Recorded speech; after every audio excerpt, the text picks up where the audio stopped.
بسم اللہ الرحمن الرحیم۔ خواتین و حضرات، السلام علیکم ورحمۃ اللہ وبرکاتہ۔ آج ہم جس عنوان پہ بات کر رہے ہیں وہ ہے استاد کا مقام۔ ہمیشہ سے ہی استاد کا مقام معاشرے میں مثبت رہا ہے۔ ہم آج تک اس بات کو فراموش نہیں کر پائے کہ اس عظیم ہستی کی بدولت ہم کامیابی کو پہنچتے ہیں، اور استاد کا مرتبہ بہت اونچا ہے۔ یہ وہ واحد ہستی ہے جو ہمیں خود سے زیادہ کامیاب دیکھ کے جلتی نہیں بلکہ خوش ہوتی ہے۔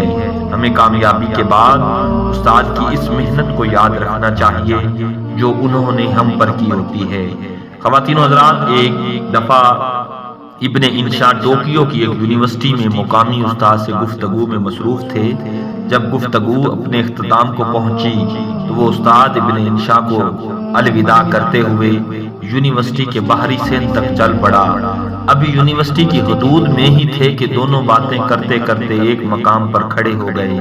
اس دوران ابن انشا نے محسوس کیا کہ پیچھے سے گزرنے والے طالب علم اچھل اچھل کر گزر رہے ہیں۔ باتیں ختم ہوئیں تو ابن انشا اجازت لینے سے پہلے یہ پوچھے بغیر نہ رہ سکے کہ محترم، ہمارے پیچھے سے گزرنے والا ہر طالب علم اچھل اچھل کر کیوں گزر رہا ہے؟ اس کی کوئی خاص وجہ ہے؟ ٹوکیو یونیورسٹی کے استاد نے بتایا کہ سورج کی روشنی سے ہمارا سایہ ہمارے پیچھے پڑ رہا ہے، اور یہاں سے گزرنے والا ہر طالب علم یہ نہیں چاہتا کہ اس کے پاؤں اس کے استاد کے سائے پر پڑیں۔ اس لیے ہمارے عقب سے گزرنے والا ہر طالب علم اچھل اچھل کر گزر رہا ہے۔ یہ قوم کیوں نہ ترقی کرے؟ ہمارے معاشرے میں تو استاد کا احترام اس کے گریڈ اور عہدے سے منسلک ہے۔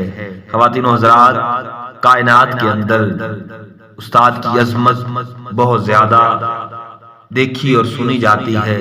استاد کے بغیر معاشرے کے اندر کوئی بھی انسان کامیاب نہیں ہو سکتا۔ ایسی موٹیویشنل ویڈیوز دیکھنے کے لیے ہمارے چینل کو سبسکرائب کریں۔ السلام علیکم ورحمۃ اللہ وبرکاتہ۔